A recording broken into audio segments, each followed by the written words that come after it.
সালের মাধ্যমিক পরীক্ষার্থীদের উদ্দেশ্যে আজকে আমার এই ভিডিও। আজকের এই ভিডিওয়ে আমি জীবন বিজ্ঞানের কিছু ছবি নিয়ে আলোচনা করব, যেগুলো তোমাদের মাধ্যমিক পরীক্ষার ক্ষেত্রে খুব ইম্পর্টেন্ট। আমি আশা করব এই যে ছবিগুলো আজকে আমি তোমাদেরকে বলে দেব, সেই ছবি থেকে তোমরা একটা কমন পাবে। আজকে আমি তোমাদের 4টে ছবি বলবো। আশা করছি 4টে ছবির মধ্যে তোমরা একটা ছবি নিশ্চয়ই কমন পাবে। আর এই মাধ্যমিক পরীক্ষার ক্ষেত্রে জীবন বিজ্ঞানের ছবি একটা কমন ব্যাপার, যে ছবিটা তোমরা ছবিটি এঁকে 4টে বিষয় চিহ্নিত করতে পারলেই তোমরা 5 নাম্বার পেয়ে যাবে। সেক্ষেত্রে কিন্তু তোমাদের কিছু লিখতেও হচ্ছে না আর কিছু না। সেই জন্য অনেকেরই এই ছবিটা করে গেলে কমন তোমাদের খুব সহজেই 5 নাম্বার পাওয়া যায়। তাই ছবিটা তোমরা খুব মনোযোগ সহকারে দেখবে এবং এখন থেকে বারবার প্র্যাকটিস করো, যাতে তোমরা মাধ্যমিকে ইজিলি ছবিটা আঁকতে পারো। তাহলে চলো আমি ছবিগুলো আজকে দেখে নিই, কী কী ছবি তোমাদের জন্য পরীক্ষায় আসতে পারে।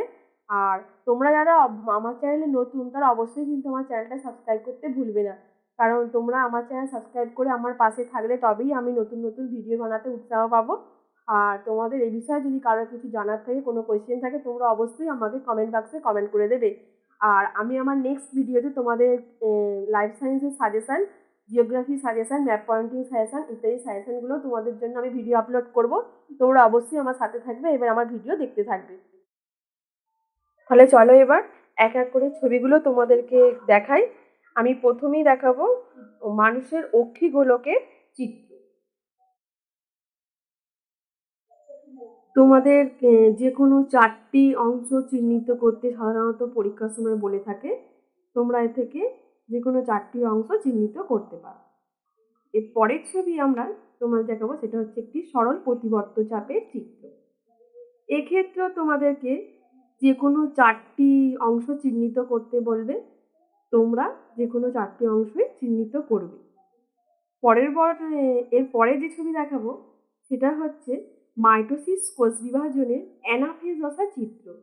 এক্ষেত্রে কিন্তু তোমাদের এই দুটো চিত্রকে অঙ্কন করে তারপরে তোমাদের যে মেরু অঞ্চল, ক্রোমাটিড, সেন্ট্রাল ইত্যাদি অংশগুলো যেটা যেমন দেখাতে বলবে তোমরা সেগুলোই চিহ্নিত করবে।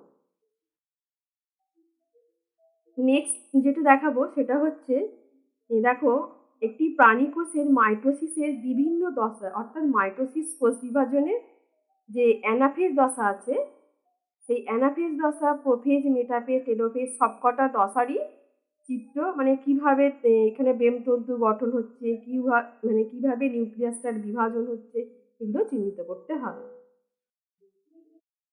তোমাদের কিন্তু অনেক সময় এই সবকটা ছবি দেখাতে বলে। সবকটা ছবি দেখাতে হলে কিন্তু তোমাদের এই সবকটা ছবি সবকটা চিত্র অঙ্কন করে আর কোনটা কি অংশ সেগুলো চিহ্নিত করবে।